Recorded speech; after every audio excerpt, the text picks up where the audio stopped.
السلام علیکم ورحمۃ اللہ وبرکاتہ۔ آج ہم اولیاء کرام کی شان و عظمت سننے جا رہے ہیں، اس لیے کہ اب جو مہینہ شروع ہونے جا رہا ہے ربیع الاخر، جسے ہم اور آپ سرکار غوث پاک رضی اللہ تعالیٰ عنہ کا مہینہ 11ویں شریف کے مہینے سے جانتے ہیں۔ جیسے ہی یہ مہینہ شروع ہونے والا ہوتا ہے، ویسے ہی اب انٹرنیٹ میں سوشل میڈیا پر بہت زیادہ ویڈیوز یہ وائرل ہوں گے کہ اتنے اولیاء کرام کی شان و عظمت بیان کرنے کی کیا ضرورت ہے۔ سرکار غوث پاک تو ایک اللہ کے محبوب بندے تھے، ایک ولی تھے، بس ان کا اتنا ہی ذکر کرو، اتنے زیادہ محفلیں سجانے کی کیا ضرورت ہے، اتنے لمبے چوڑے غوث پاک کے جشن کے نام سے کرنے کی کیا ضرورت ہے۔ یہ ساری چیزیں اب آئیں گی، تو لہٰذا میں آج اولیاء کرام کی شان بتا کر آپ حضرات کے سامنے اولیاء کرام کی عظمت و شان قرآن سے سنا کر یہ آپ حضرات کو بتانا چاہتا ہوں کہ جب خود قرآن پاک میں اللہ تعالیٰ اپنے محبوبوں کا ذکر کرتا ہے، جب خدا خود ذکر کرتا ہے تو ہم کیوں نہ کریں۔ جب خدا خود اپنے کلام میں اپنے محبوب بندوں کا، اولیاء کا ذکر کرتا ہے، اگر ہم سرکار غوث پاک کا یا کسی اور ولی کی محفلیں لگائیں تو اس میں کون سی بری بات ہے۔ جب اگر کوئی آدمی روزانہ قرآن شریف پڑھتا ہے تو اس کا مطلب یہ ہے کہ روزانہ وہ ولیوں کا ذکر کر رہا ہے، کیونکہ قرآن مجید میں نہ صرف اللہ تعالیٰ کا ذکر ہے، نہ صرف نبی پاک کا ذکر ہے، نہ صرف انبیاء کرام کا ذکر ہے، بلکہ قرآن پاک میں اولیاء کرام کے تذکرے، شان و عظمتیں بھی موجود ہیں۔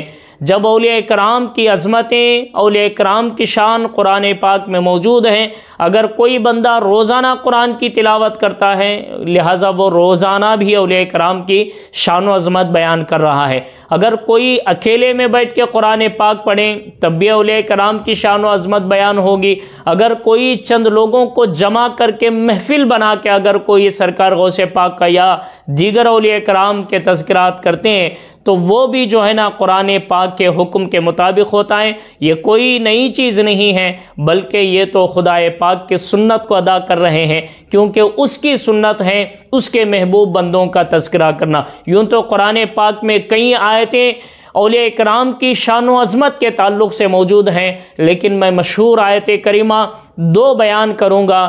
ایک تو یہ ہے کہ اولیاء کرام کی شان و عظمت کو بیان کرتی ہیں، دوسرا یہ ہے کہ اگر ہم اولیاء کرام سے محبت کرتے ہیں تو اس کا فائدہ کیا ہوگا۔ دنیا میں یوں تو اللہ والوں کے دوستی کا فائدہ تو ضرور ملنا ہے، لیکن آخرت میں اللہ والوں کے دوستی کا فائدہ کیا ہوگا، اللہ والوں سے محبت کا فائدہ کیا ہوگا، ان محافل کا، ان تذکروں کا فائدہ کیا ہوگا۔ انشاءاللہ میں دو آیات آپ کے سامنے سنانے جا رہا ہوں۔ پہلی آیت ہے، بہت مشہور آیت ہے، پارہ نمبر 11 اور سورہ یونس آیت نمبر 62 سے لے کر کے آیت نمبر 64 تک، ان تینوں آیات میں اللہ تعالیٰ نے ولیوں کی شان، ولیوں کی پہچان، ولیوں کے کیا مراتب ہیں، کیا مقام ہیں، اللہ نے بیان فرمائے۔ پہلی آیت اللہ فرماتا ہے، الا ان اولیاء اللہ لا خوف علیہم ولا هم یحزنون، خبردار سن لو کہ بے شک اللہ کے ولیوں کو نہ کوئی خوف ہے ان پر، نہ وہ رنجیدہ ہوں گے۔ یہ اللہ نے شان بیان فرمائی کہ ولیوں کی شان یہ ہے کہ جس طرح بندہ دنیا میں ہر چیز سے ڈرتے پھرتا ہے، یا پھر کوئی نہ کوئی ایسی چیز ہوتی ہے، چاہے دنیا کے دولت کے تعلق سے ہو، بیوی بچوں کے تعلق سے ہو، یا کمائی کے تعلق سے ہو، یا دولت کے تعلق سے ہو، کسی نہ کسی چیز سے ضرور وہ ڈرتا ہے۔ لیکن ولیوں کی شان یہ ہے، ولیوں کا مقام و مرتبہ یہ ہے، ان کی عظمت یہ ہے کہ اللہ فرماتا ہے لا خوف علیہم، دنیا کی کسی چیز سے انہیں ڈر نہیں ہے، کوئی چیز انہیں ڈرا نہیں سکتی، کیونکہ اب وہ اللہ کے محبوب ہو چکے ہیں، اب وہ اللہ والے ہو چکے ہیں۔ پھر اللہ فرماتا ہے ولا هم یحزنون، اور وہ نہ رنجیدہ ہوں گے، وہ رنجیدہ بھی نہیں ہوں گے۔ پریشان بھی نہیں ہوں گے، دنیا کی کوئی چیز انہیں پریشان نہیں کر سکتی۔ مفسرین فرماتے ہیں کہ یہاں دنیا کا معنی بھی لیا جا سکتا ہے اور یہاں آخرت کا بھی معنی لیا جا سکتا ہے، یعنی نہ انہیں دنیا میں کوئی ڈر ہوگا، نہ کوئی چیز انہیں ڈرا سکتی ہے، نہ وہ رنجیدہ ہو سکتے ہیں، نہ دنیا کی کوئی چیز انہیں پریشان کر سکتی ہے۔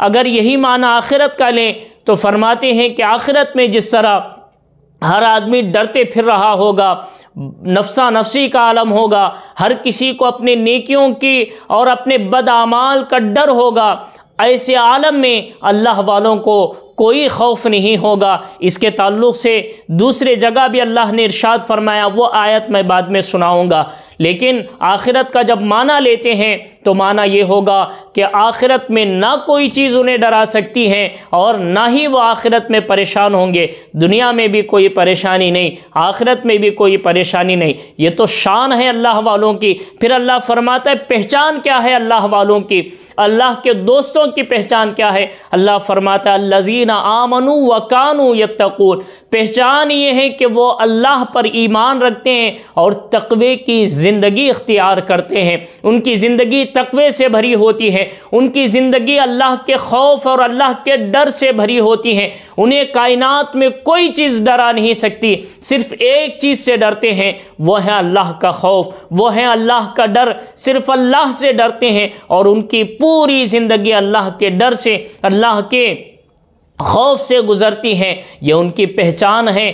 دیکھو ولیوں کی کرامتیں، یقیناً یہ ولیوں کی عظمتوں کے لیے کرامتیں ہوتی ہیں، لیکن پہچان اللہ والوں کی ان کی کرامتوں سے نہیں بلکہ ان کی پہچان تقوی سے ہوتی ہے، اللہ والوں کی پہچان ان کی پرہیزگاری سے ہوتی ہے۔ اسی لیے حضرت جنید بغدادی رضی اللہ تعالیٰ عنہ کے پاس ایک شخص حاضر ہوا تھا، ایک روایت کے مطابق 40 دن تھا یا ایک روایت کے مطابق 40 سال تھا۔ آپ کے پاس اتنے سال اور اتنے دن گزارنے کے بعد وہ واپس جانے لگا تو حضرت جنید بغدادی رضی اللہ تعالیٰ عنہ نے اس کو بلایا اور فرمایا کہ بھائی کیوں آئے تھے، کیوں جا رہے ہو؟ اس نے کہا کہ میں آپ کے بڑے تذکرے سن کے آیا تھا، آپ کی بڑی شان و عظمت سن کے آیا تھا، لیکن یہاں آنے کے بعد میرے اتنے سالوں میں آپ سے میں نے کوئی کرامت نہیں دیکھی، آپ کی شان و عظمت کوئی ایسے ظاہر ہوتے ہوئے نہیں دیکھی۔ تو آپ نے حضرت جنید بغدادی نے ارشاد فرمایا کہ یہ بتا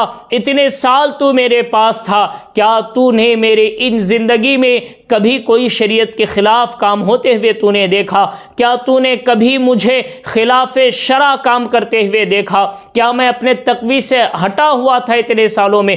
کوئی ایک ایسا دن یا کوئی ایسا لمحہ بتا جو میں اللہ کے مرضی کے خلاف کام کیا ہوں۔ اللہ اکبر۔ اس نے کہا کہ نہیں، اتنے سالوں میں نے کبھی آپ کو شریعت کے خلاف کرتے ہوئے نہیں دیکھا۔ اللہ اور اس کے رسول کو ناراض کرنے والا نہ کوئی گناہ صغیرہ نہ کوئی گناہ کبیرہ میں نے آپ سے دیکھا ہے۔ تو حضرت جنید بغدادی نے ارشاد فرمایا ولی کی، اللہ والے کی سب سے بڑی پہچان کرامت نہیں، آپ نے فرمایا سب سے بڑی پہچان ولیوں کی تقوی ہے، سب سے بڑی پہچان اللہ کا ڈر ہے، اس کی زندگی اللہ اور اس کے رسول کے مرضی کے مطابق زندگی گزارنا ہی یہ ولیوں کی پہچان ہے۔ تو اس آیت کریمہ میں اللہ نے یہی اشارہ فرمایا الذین آمنوا وکانوا یتقون، پہچان اللہ والوں کی یہ ہے کہ ان کی زندگی تقوی کی زندگی ہوتی ہے، اللہ اور اس کے رسول کے راضی کے مطابق ان کی زندگی ہوتی ہے۔ پھر اللہ نے ارشاد فرمایا لہم البشری فی الحیات الدنیا وفی الآخرہ، ان کے لیے دنیا میں بھی بشارت ہیں، آخرت میں بھی بشارت ہیں، ہر طرح کی خوشخبریاں انہیں دنیا میں بھی ملتی ہیں، آخرت میں بھی ملتی ہیں۔ پھر اللہ فرماتا لا تبدیل لکلمات اللہ، ایسا نہیں ہے کہ ان کو ایک مرتبہ دنیا کی بشارت سنا دی گئی، ایک مرتبہ آخرت کی بشارت سنا دی گئی پھر اس کے بعد پھیر دیا گیا، ایسا نہیں ہے۔ اللہ فرماتا ہے کہ میری شان یہ ہے جب میں بول دیتا ہوں پھر میرے بولنے کے بعد وہ کلمات نہیں بدلا کرتے، میں اپنے باتوں کے خلاف نہیں کرتا۔ اللہ اپنی شان بیان کرتے ہوئے کہتا ہے میں نے ولیوں کی شان بیان کر دی ہے، اب میرے کلمات بدلنے والے نہیں، وہ دنیا میں بھی بے خوف ہوں گے، آخرت میں بھی بے خوف ہوں گے، دنیا کی زندگی میں بھی ان کے لیے بشارتیں ہیں، آخرت کی زندگی میں بھی بشارتیں ہیں۔ پھر اللہ فرماتا ہے شان ان کی یہ ہے ذالک هو الفوز العظیم، یہ وہ لوگ ہیں ہیں جو بڑی کامیاب جماعت ہیں، یہ وہ لوگ ہیں جو بڑے کامیاب لوگ ہیں۔ معلوم ہوا اللہ والوں کی شان یہ ہے کہ دنیا میں کوئی خوف نہیں اور انہیں کوئی رنجیدہ کوئی چیز نہیں کر سکتی، اور یہ کامیاب جماعت ہے اور بڑی کامیاب جماعت ہے۔ یہ تو اللہ والوں کی شان ہو گئی۔ اگر ہم اللہ والوں سے محبتیں کرتے ہیں، ہم اللہ والوں سے پیار کرتے ہیں، ہم اللہ والوں کی محفلیں سجاتے ہیں، اس کا فائدہ کیا ہوگا؟ ان محبتوں کا اور ان سے دوستیوں کا فائدہ کیا ہوگا؟ اللہ تبارک و تعالیٰ نے ایک جگہ ارشاد فرمایا، پارہ نمبر 25 ہے، سورۃ الزخرف ہے، اور آیت نمبر اس کی جو ہے اللہ تعالیٰ 67 میں اللہ ارشاد فرماتا ہے۔ دیکھیں یہاں پہ پورا جنت کا اللہ نے قیامت کا ذکر فرمایا کہ قیامت کے دن کیا کیا حال ہوگا، کس کس طرح لوگ پریشان ہوں گے، اللہ نے یہاں پورا ذکر فرمایا۔ تو اس ذکر میں سے ایک آیت کریمہ ہے، آیت نمبر 67 ہے، اللہ تعالیٰ ارشاد فرماتا ہے الاخلاء یومئذ بعضهم لبعض الا المتقین۔ قیامت کا دن ایسا دن ہوگا کہ ہر دوست اپنے دوست کا دشمن ہو جائے گا، کوئی دوستی کام نہیں آئے گی، ہر دوستی وہاں پہ جا کے ٹوٹ جائے گی، ہر دوست دشمن میں بدل جائے گا، یہاں تک کہ بیوی اپنے شوہر سے اور شوہر اپنے بیوی سے، ماں باپ اپنے اولاد سے، اولاد اپنے ماں باپ سے، اور ہر کوئی اپنے اپنوں سے بھاگ رہا ہوگا، نفسی نفسی کا عالم ہوگا۔ اللہ فرماتا ہے جہاں ساری دوستیاں ٹوٹ جائے گی وہاں ایک دوستی کام آئے گی، وہ دوستی اللہ والوں کی دوستی ہوگی، وہ دوستی تقوی والوں کی دوستی ہوگی، جو متقین ہوں گے، جو تقوی والے ہوں گے، اللہ والے ہوں گے، ان کی دوستی دنیا میں بھی کام آئے گی، ان کی دوستی آخرت میں بھی کام آئے گی۔ اور کیسے کام آئے گی؟ اللہ فرماتا ہے کہ وہ دوستی جو متقین کے ساتھ ہیں، وہ محبتیں جو اللہ والوں کے ساتھ ہیں، وہ الفتیں جو اللہ والوں کے ساتھ ہیں، وہ الفتیں قیامت کے دن بھی کام آئے گی۔ اور اللہ تعالیٰ ایسے بندوں سے ارشاد فرمائے گا، یا عبادی لا خوف علیکم اليوم ولا انتم تحزنون۔ اللہ تعالیٰ فرماتا ہے کہ تم نے میرے محبوبوں سے دوستی کی تھی، میرے محبوبوں سے، میرے ولیوں سے دوستی کی تھی۔ اللہ فرماتا ہے اے بندوں آج تمہیں بھی کوئی خوف نہیں اور تمہیں بھی کوئی چیز رنجیدہ آج نہیں کر سکتی۔ تو معلوم ہوا کہ اللہ والوں کی دوستی ہمیں دنیا میں بھی کام آتی ہے اور اللہ والوں کی دوستی ہمیں آخرت میں بھی کام آتی ہے۔ یہ جو ہم سرکار غوث پاک کی محفلیں سجاتے ہیں، سرکار غوث اعظم کے یہ جو جشن مناتے ہیں، سرکار غوث اعظم کے تذکرے کرتے ہیں، یہ سارے کچھ صرف غوث پاک کی محبت میں کرتے ہیں۔ اللہ کے ولی ہیں اس محبت میں کرتے ہیں، اللہ کے محبوب بندے اس محبت میں کرتے ہیں۔ تو لہٰذا یہ محبت ہمیں دنیا میں بھی کام آئے گی، یہ محبت ہمیں آخرت میں بھی کام آئے گی۔ اللہ سے دعا کرتے ہیں اللہ تعالی ہمیں ولیوں سے سچی محبت کرنے کی توفیق عطا فرمائے، خصوصاً سرکار غوث پاک رضی اللہ تعالیٰ عنہ سے محبتیں الفتیں کرنے کی توفیق عطا فرمائے۔ السلام علیکم ورحمۃ اللہ وبرکاتہ۔